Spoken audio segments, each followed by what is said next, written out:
Welcome to Zwida Media. If you're new to this channel, please subscribe. Don't forget to like, comment and share. Here's a new video for today. Enjoy.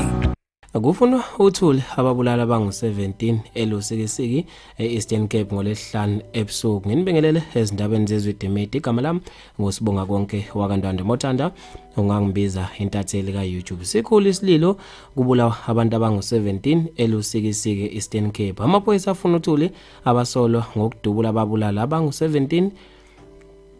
Amaphoyisa afuna uthuli abasolwa ngokudubula babulala abantu abangu-17 ezehlakalweni ezimbili ezenzeke engobozana elusikisiki e-Eastern Cape ngolesihlanu ebusuku. Okhulumela amaphoyisa uBrigadier Aleta Mathe uthe bavuke ngezindaba ezingezinhle zokudutshulwa kubulawe abantu abangu-17. Emzini wokuqala uthe kubulawe abantu abane akusindanga muntu. Uqhube wathi esehlakalweni sesibili kunabantu abangu-19 ababekade belele emzini ose-NU2. Abangu-13 babo badutshulwe bashona. Kusinde abantu abayisithupha okungabantu besifazane abane nowesilisa, kusho uBrigadier Mathe. Kube wathi ubangwa nezibe esibhedlela wesilisa osekhulile osindwe edutshulwe. Uveze nokuthi bekhona ingane enezinyanga ezimbili kuhlaselwa ephume ingenami yoca. Ingane iyiswe esibhedlela ukuze ithole ukunakekelwa okudingakalayo. Kusiphatha kabi okwenzekile kuqhubha yena uBrigadier Mathe. Amaphoyisa athi bangu-15 abesifazane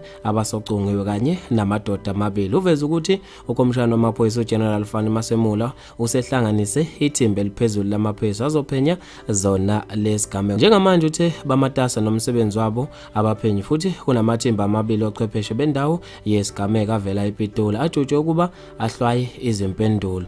Uqhube wathi kutshalwe inqwaba yamaphoyisa ukuze kuqinisekiswe ukuthi kuyatholakala abantu abenze lobu bugebengu. Khuthazwa ukuthi izigameko zokudubulana sezibe khona kulesifundazwe amaphoyisa akwazi ukubopha abasolo. Kuchaza yena uBrigadier Mathe. Udalelwe nokuthi kuyakhathaza ukuthi amacala okubulawa kwabantu aphezulu endaweni yase-Eastern Cape. Uqhube wathi lesifundazwe sivalwe nezintathu ezihamba phambili ngamacala okubulawa kwabantu sekukhishwa izibalo zobugebengu. Bafethu lezi indaba eshiye abantu beshaqekile. Ngizofisa mina ukuzwa ukuphawula kwakho ngalo lolu daba khona lapha kwi-comment section.